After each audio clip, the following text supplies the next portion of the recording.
With illegal immigration in the news currently and in last couple of years, you've probably heard about sanctuary cities for illegal aliens. Well, I wonder if you've ever heard of sanctuary cities for the unborn. We're going to be talking about it today.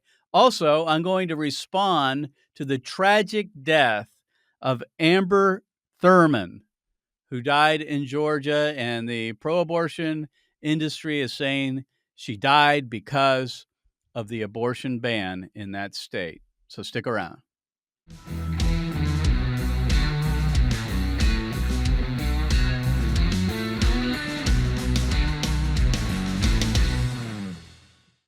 Well, hello, everybody. Mark Harrington here. And we're going to talk to Mark Lee Dickson, good old friend of mine that's been doing some good work around the country. You're listening to the Mark Harrington Show, Activist Radio. And friends, you can pick it up by going to my website at markharrington.org, or you can follow me on all the social media platforms. And if you listen to the podcast, please share it and leave a 5-star review. Mark and I go way back here. Well, actually, not too far back, but we go back to when Mark was in the state of Ohio and we were working to try to get some sanctuary cities for the unborn here in the state. And then what happened was Roe v. Wade was overturned and everything got jumbled up a little bit. So we want to talk about that today. Mark's still very busy in the efforts to try to secure protections for the unborn in individual states around the union. I've been in the front line of that. And he's got a battle right now in the state of Texas, in the city of Amarillo. So I want to get there. But first of all, where are you today, Mark? I know you're on the road most of the time. Where are you and what you doing? So today I'm en route to Pueblo, Colorado, where tonight there's a work session. The city council, we tried to get this passed back in 2022 in Pueblo, Colorado, and passed on first reading, failed on second reading. Well, new city council, one of the council members bringing it back, and they believe they have the votes to move this forward.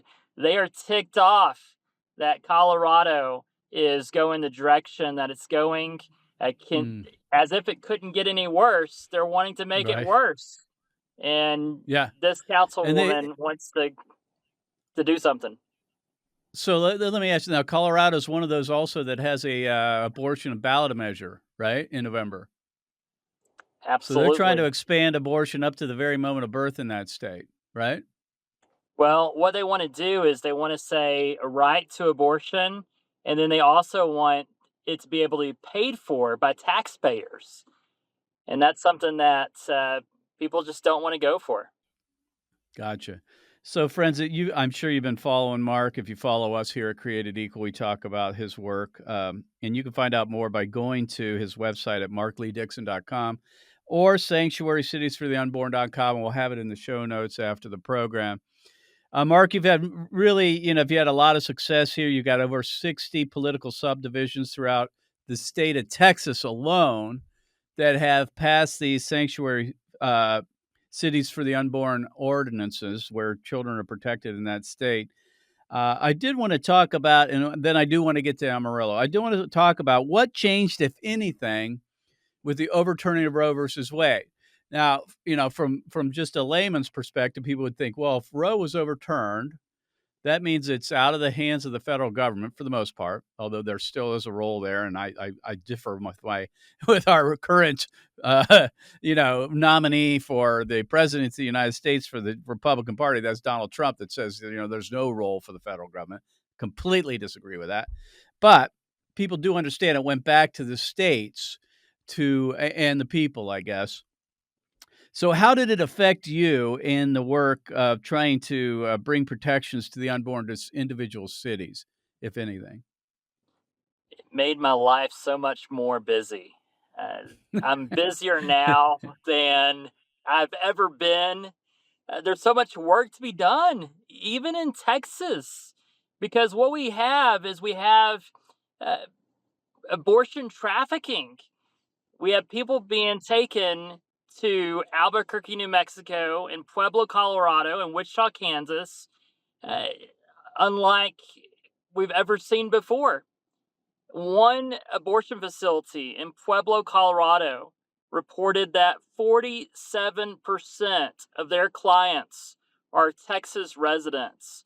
Over in Albuquerque, two different abortion facilities reported 85% and 95% of their clients being Texas residents. Abortions are still happening, and so we've got to do everything we can, regardless of the states, until we see unborn children protected in all 50 states. We've got a lot of work to do.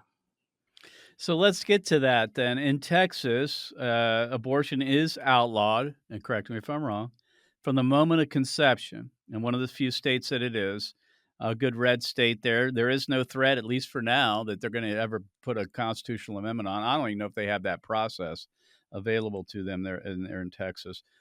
But Amarillo, as you say here, has become a trafficking hub. How is that?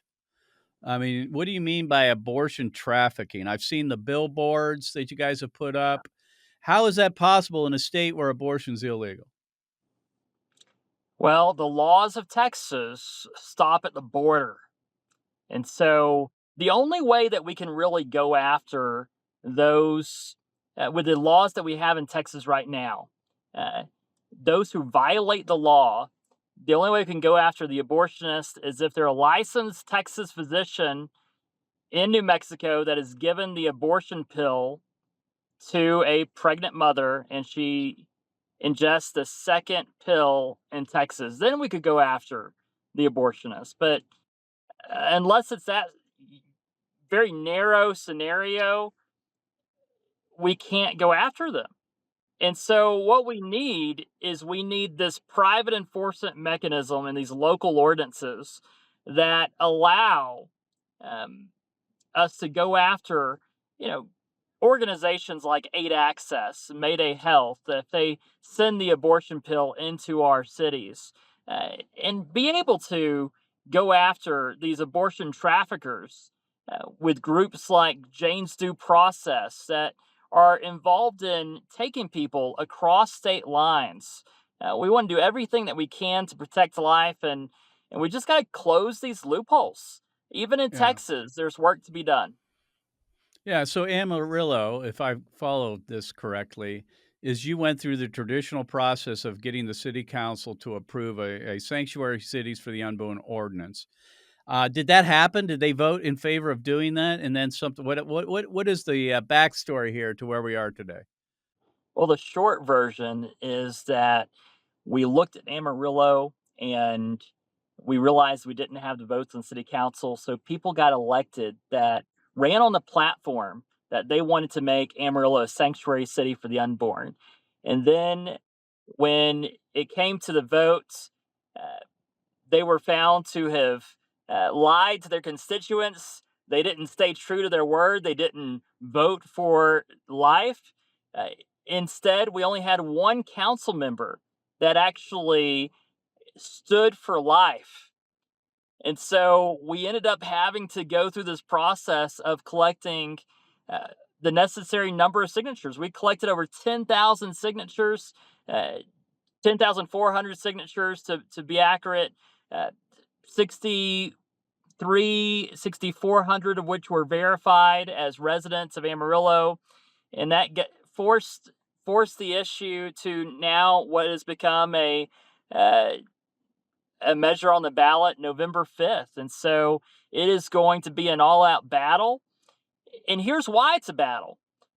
Rachel Leary Carmona, executive director of Women's March, she's the one that, when the Dobbs opinion was leaked, she called for a summer of rage. She has moved from Brooklyn, New York to Amarillo, Texas. All of the Women's March gatherings across the nation, regardless of where they're at, are planned now from Amarillo, Texas. And we are seeing all these other groups come in. And Carmona's organization, I mean, she has been funded by Soros, and that is coming into Texas. We realize that there's compromise at every level. There's compromise in the city hall, there's compromise at the Randall County DA's office. we found out that the assistant DA in Randall County, we're talking about 80% Trump vote in the 2020 election, assistant DA working for Planned Parenthood, helping minors get abortions across state lines. And so we have got to be vigilant. We got to be careful about people getting into office in our conservative cities that don't represent our beliefs and values and want to change the culture. Mhm. So what does the Amarillo, what does that ordinance say that's gonna be on the ballot? What does it do? So it prohibits what we call abortion trafficking. And so abortion trafficking is the taking of a pregnant mother across state lines for the purpose of an abortion. And also, we're talking not just about the pregnant mother who may or may not be going willingly across state lines, but we're also talking about that unborn child who 100% is going unwillingly across state lines for the abortion. This ordinance also uh, prohibits abortion inducing drugs being sent into the community, allowing us to file a lawsuit against groups, pro abortion groups. And then also, what this ordinance does is we have this law in Texas about fetal remains. But unfortunately, that law says that it only applies to medical facilities within the state of Texas, that they must treat human remains properly. Well, the the place that is disposing of the dead bodies of babies from California and New Mexico and Kansas, they're in Amarillo. They are a waste management company. They're not a medical facility within the state of Texas. So it's massive loophole. This closes that. We want to shut down this place called Biocycle Encore Technology. And Mark, I talked to the CEO of the company, Vernon Wells. And Vernon Wells told me, he tried to tell me that Planned Parenthood surgical centers didn't do abortions. He said, Mark, Planned Parenthoods do other things. Not all of them do abortions. And I said, Mr. Wells, a Planned Parenthood surgical center, what do they do? Look on their website. They do Mhm. abortions. Yeah, And we yeah. had someone from Wichita, Kansas, where our friend Troy Newman lives. We had someone from Wichita, Kansas, who was a driver that came in one day and he told us that they were picking up from that Planned Parenthood. And so Vernon Wells told me that he's like, look, Mark, we have a 20-year contract with the abortion industry, with these Planned Parenthoods. And if we break that contract, it's going to cost us $6 million. And, they're receiving money.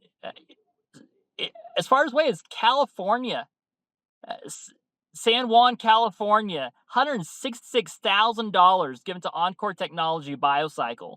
And so we want to see this ordinance passed. We want to shut down the abortion uh, operation wherever we can, whether that be these businesses that are picking up fetal remains or whether it be the abortion trafficking industry. We want to end it all because we want to live in an abortion free America. My guest is Mark Lee Dickson. You can go to his website at markleedickson.com, and I'll have, the other websites in the show notes. I got 2 more questions for you, Mark, and I'll let you go. I know you got a busy day here in Colorado at the hearing tonight. Is this a travel ban? In other words, does it prevent people from, women and mothers from going over state lines to kill their babies? Is that what it does?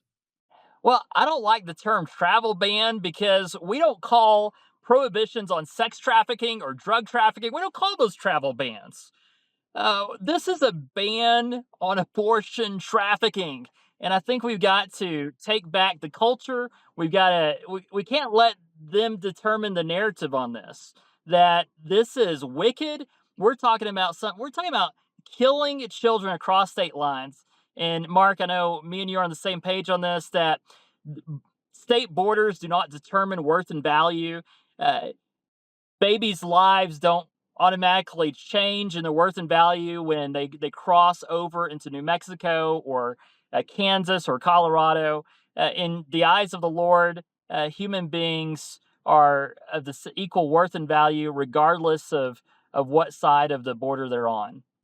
Yeah, and of course, that's why there needs to be a federal ban on abortion, or the Supreme Court needs to rule that the 14th Amendment protects the unborn, period. I So, mean, that there has to have a federal remedy to this. Final question, the Comstock Act. Now, I've talked about it here on the program. There is an attempt, obviously, to enforce that. Explain what that does. Now, this is outside so of maybe the sanctuary cities debate, maybe to a certain degree, but explain well, what that is and the attempt to yeah, try to enforce that, which could bring an end to the trafficking of the abortion pill, for an example, right? absolutely. We're utilizing the Comstock Act in the Amarillo Ordinance. Uh, we're utilizing the Comstock Act in the Colorado Ordinance. In states like Colorado, it's primarily what we have. It's the greatest tool in our tool belt. The Comstock Act was passed in 1873, and it prohibits the mailing and the receiving of abortion inducing drugs and abortion paraphernalia. And so, since this was passed by Congress, this is a what I call a federal de facto abortion ban. Doesn't ban abortion pills per se, but it bans the mailing and receiving of abortion pills and abortion paraphernalia, which means anything that you could use to create a situation where the elective abortion takes place. And so this law, if it was actually enforced, it would shut down every single abortion industry in every facility that every manufacturer, distributor of the pills, the whole 9 yards. And so I am hopeful that uh, President Trump will see an election of his third term and him get in the White House and actually get to serve this term. And I hope he enforces it. I hope that we see 100%. I want to see the end of abortion in America, and Trump could do it. Uh, we just have to believe, pray for him, support him. We know Kamala's not going to do it. Kamala is be horrible for America. And so, in fact, the word Kamala in one language means terrible. And that's what she would be for America. She would be terrible for America. And so we got to make sure that Trump is elected and he is the most pro life choice for America. So, Mark, what can people do to help out? You got this vote on November 5th. You're in these cities, states that are, I assume all states are open to this idea, right? So, what can Absolutely. people do to help? Well, regardless of where people are at, they need to make sure that they are getting to the polls this November. They need to early vote. They need to encourage, take friends to vote. They need to make sure they're voting for the most pro-life candidate that we have, which is President Donald J. Trump. They also need to pay attention to what is on their ballot. If there is a pro-life measure on their ballot, they need to vote for it. If there is a pro abortion measure on their ballot, they need to vote against it. This is not something that we can just look over, pass over. This is something that we have to be involved in. The, the fate of America is at stake. And so, regardless of where you're living, if you're living in one of the 50 states or if you're living on an Indian reservation, we don't care where you live in America. We want you to sign the online petition at sanctuarycitiesfortheunborn.com. You can have a sanctuary city for the unborn. You can have a sanctuary reservation for the unborn. We are working in some places in Arizona, New Mexico. We want to see every square inch of this nation covered with laws that protect innocent children made in the image of God. So remember, people are going to push at you and they're going to say that abortion has been returned to the states. But reality, what the Supreme Court said was that this issue has been returned to the people and their elected representatives, and that's at every level of government. And we've got to fight hard, the local level, the state level, the federal level, until we see the end of abortion in our nation. Mark Lee Dickson has been my guest today, and you can find out more by going to sanctuarycitiesfortheunborn.com and sign the petition if you want to bring this ordinance to your city, in your state, anywhere in the United States. Mark, thanks for being on the show. Thank you. Well, friends, I hope you enjoyed the interview with Mark Lee Dickson from Sanctuary Cities for the Unborn, talking about the battle that's taking place in Amarillo, Texas currently. That there's going to be a vote coming up on September 28th. And hopefully, if you can get to Texas to help out, that would be very much appreciated. And this just gets to the issue, and that is that the abortion question has been returned to the state legislatures, but not all, just the state legislatures.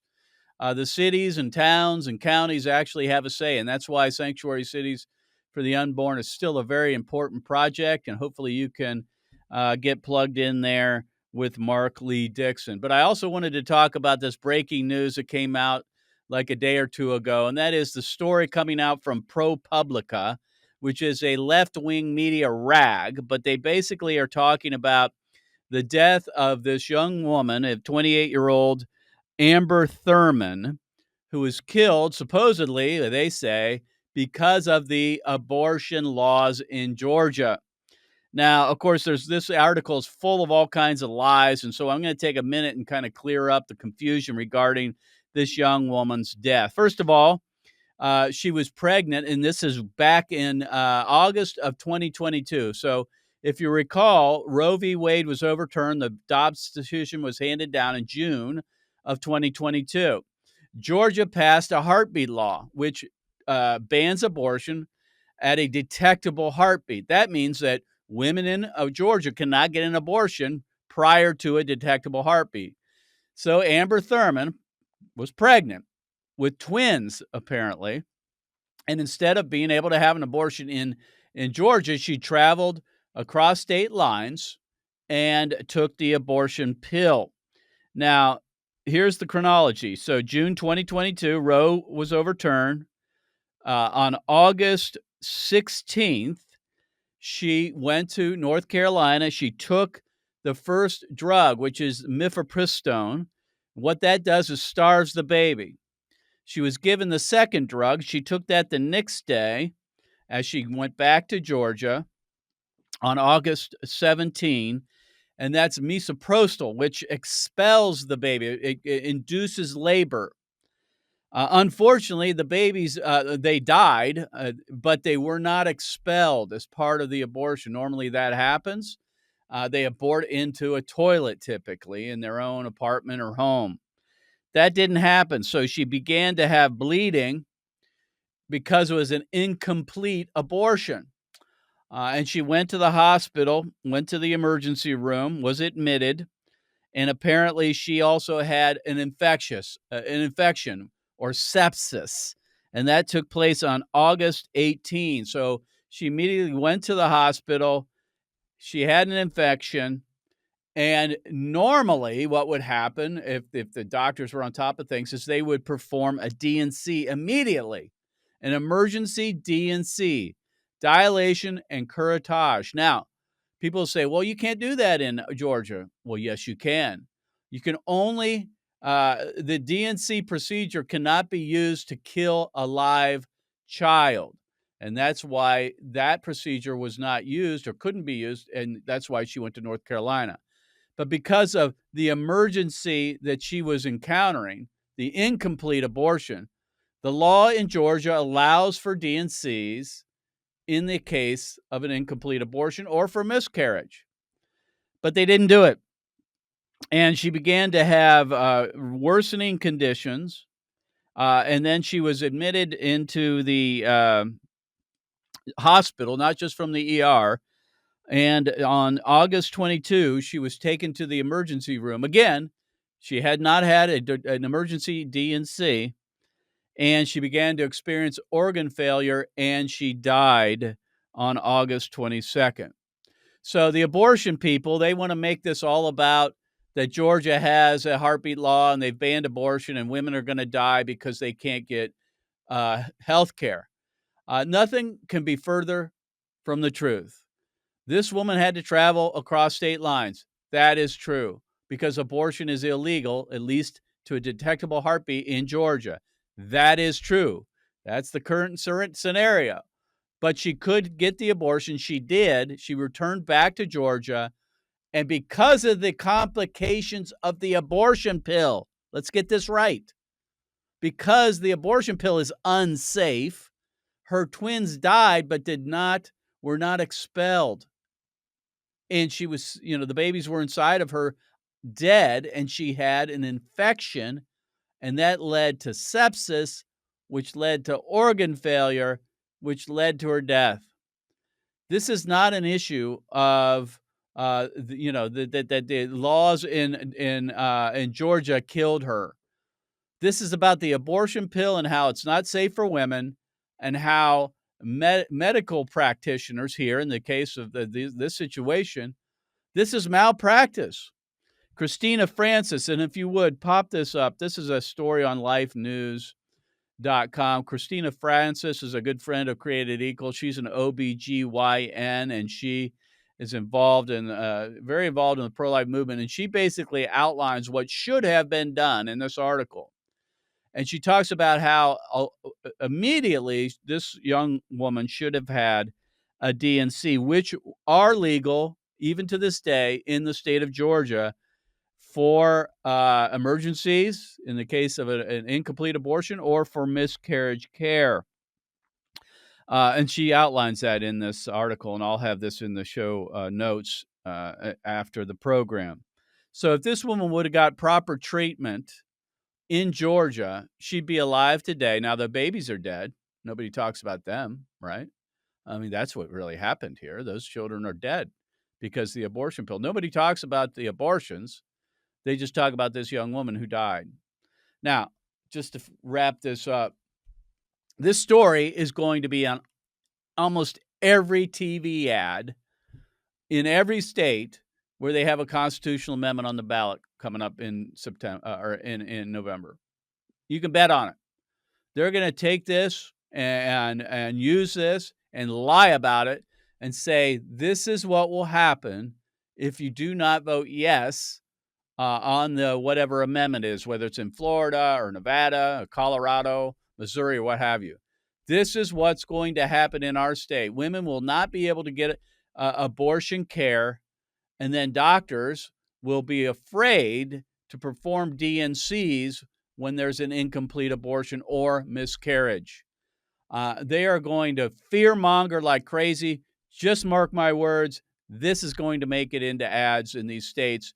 And those who are running these coalitions in these states better be ready to have an ad to be able to drop to be able to address this, because if they don't, this could be devastating to the case that we're trying to make in these states to defeat these constitutional amendments expanding abortion up to the very moment of birth. To summarize, Amber Thurman died not because of the laws in Georgia that prohibit abortion up to a detectable heartbeat. She died because of the abortion pill and the complications thereof, which is really the problem. And she didn't get the proper medical care, which she should have gotten, and the law provides for her to have in the state of Georgia. So that's the story. You're going to hear more about it, unfortunately. I'm sure on the campaign trail, Kamala Harris is going to talk about it. It's going to be in their ads. So be prepared to tell the truth about the story. We'll see you next time. God bless you. God bless America. And remember, America, to bless God. You've been listening to Mark Harrington, your radio activist. For more information on how to make a difference for the cause of life, liberty, and justice, go to createdequal.org. To follow Mark, go to markharringtonshow.com. Be sure to tune in next time for your marching orders in the culture war.